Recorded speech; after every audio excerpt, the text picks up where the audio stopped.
প্রতিদ্বন্দ্বী হিসেবে ছিলেন বিএনপি চেয়ারম্যান তারেক রহমান। এবার আবারও উপনির্বাচনে আপনি অংশগ্রহণ করতে যাচ্ছেন। এবার আপনার প্রতিদ্বন্দ্বী বগুড়া জেলা বিএনপির সভাপতি।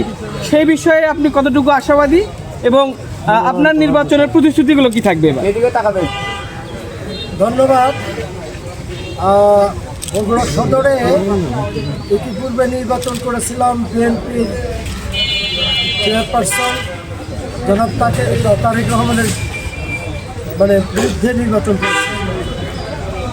তো বিগত নির্বাচনে জাতীয়ভাবে কি হয়েছে এটা আপনাদের কাছে পরিষ্কার। জনগণ আমাকে প্রচুর ভোট দিয়েছে। ভোটে নির্বাচিত হয়েছেন জনাব তারেক রহমান। এ ব্যাপারে বিভিন্ন ধরনের মন্তব্য আমরা বিভিন্ন জায়গায় শুনি। সে বিষয় নিয়ে আমাদের কথা আর নেই, যেহেতু আমরা এখন বিরোধী দলে অংশগ্রহণ করেছি। আমাদের নির্বাচিত সংসদ সদস্যবৃন্দ শপথ গ্রহণ করেছেন, আমিরে জামাত এটা মেনেও নিয়েছে।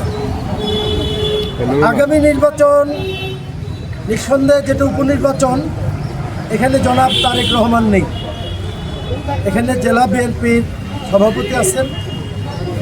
আমি মনে করি যে বগুড়ার সদরের জনগণ যে আশায় জনাব তারেক রহমান সাহেবকে ভোট দিয়েছিলেন যে তিনি বগুড়ার এমপি হিসাবে ও প্রধানমন্ত্রী হিসেবে থাকবেন, কিন্তু জনগণের সেই আশাটা পূরণ হয়নি, যার জন্য বগুড়াবাসী চরমভাবে হতাশ।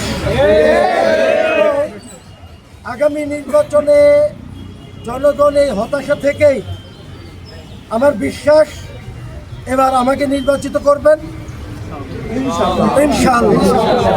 বগুড়ার জনগণ গতবার যেভাবে ভোট দিয়েছিল, আমার বিশ্বাস এবার দ্বিগুণ উৎসাহ উদ্দীপনা নিয়ে তারা দাঁড়িপাল্লা প্রতীকে ভোট দেবেন। এবং বগুড়ায় যে নেতৃত্বের পরিবর্তন দরকার, নতুন নেতৃত্ব দরকার, এই ব্যাপারে বগুড়ার জনগণ নতুন করে সিদ্ধান্ত নেবেন। আমি আপনাদের মাধ্যমে বগুড়াবাসীর কাছে আহ্বান জানাবো, বিভিন্ন প্রলোভনে প্রতারিত না হয়ে বগুড়ার সন্তান হিসেবে এখানে আমার বেড়ে ওঠা, এখানেই জন্ম, এখানেই বেড়ে ওঠা, আমি বগুড়ার সদরের জনগণের পাশেই থাকবো, আগেও ছিলাম। আমাকে তারা নির্বাচিত করবেন। আর একটা কথা বলতে চাই যে বগুড়ায় ইতিপূর্বে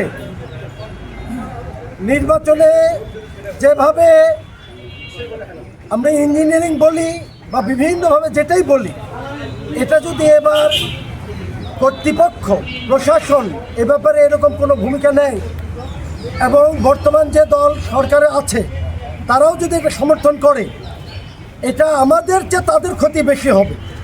কারণ বাংলাদেশের ইতিহাসে মাগুরার ইতিহাস এখনো মানুষ ভুলে যায়নি। নতুন করে বগুড়া নতুন কোনো মাগুরায় রূপান্তরিত হবে বলে আমি বিশ্বাস করি না। এক্ষেত্রে বিএনপির কেন্দ্রীয় নেতৃবৃন্দ সজাগ থাকবেন। বগুড়ার প্রশাসনের ব্যাপারে আমার মনে হয় সচেতন থাকবেন।